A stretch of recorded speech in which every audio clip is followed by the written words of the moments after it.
Bruno took a big swig from the flask full of cider that Alex had borrowed from his uncle, and with a newly found enthusiasm, started to tell us what he had learned. The Queen will attack the tribes in the east when spring comes. The soldiers are worried they will be called to take arms and be forced to join the campaign. I hope they will die. Alex spat and wrestled the flask from Bruno, taking a big chug. If they do, others will come, Emma sighed, looking into the fire. At least those are not so bad. All of them are the same evil, greedy, stupid bastards. Alex paused to take another gulp before passing it to Emma. They need to die. We all nodded in agreement. We knew what they did to our land and our people. Showing mercy was out of question, and we swore to each other to never give up the fight and accept the Queen's rule, like our parents had. We were Sara's army, ready to rise and rebel when she came to liberate the valley. I tried to be careful with the cider, remembering that I still needed to climb back to my room, but after a few more rounds, I didn't care any longer. If we were ready to face the wrath of the Queen and fight her troops, climbing the walls of my house seemed like a silly obstacle. Cider was a rare treat, and we normally needed to settle on the beer Emma liberated from her father. It was a carefully crafted plan, aimed at weakening his relationship with the captain, who was a frequent guest at Emma's house and liked the beer her family made.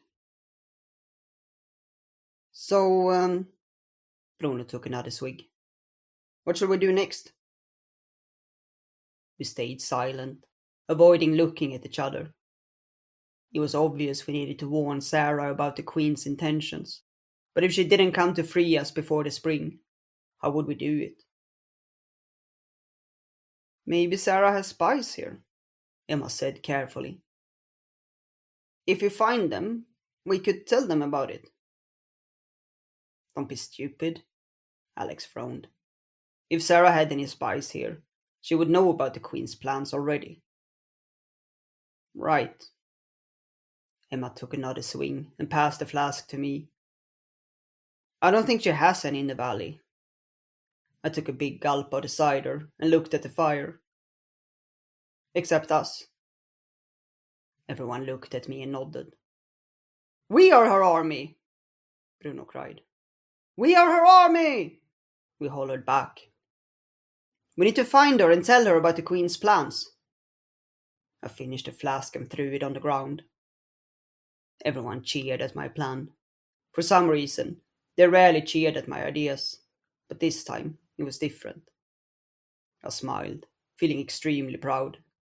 It was a brilliant plan. With the cider gone, we returned to our homes and decided to meet in a few days to plan our quest.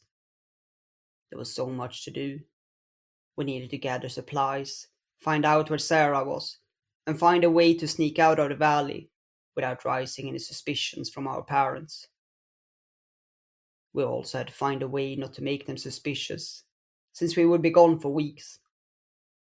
That one would be a real challenge, I thought, as I quietly sneaked around my house and looked up at my bedroom window.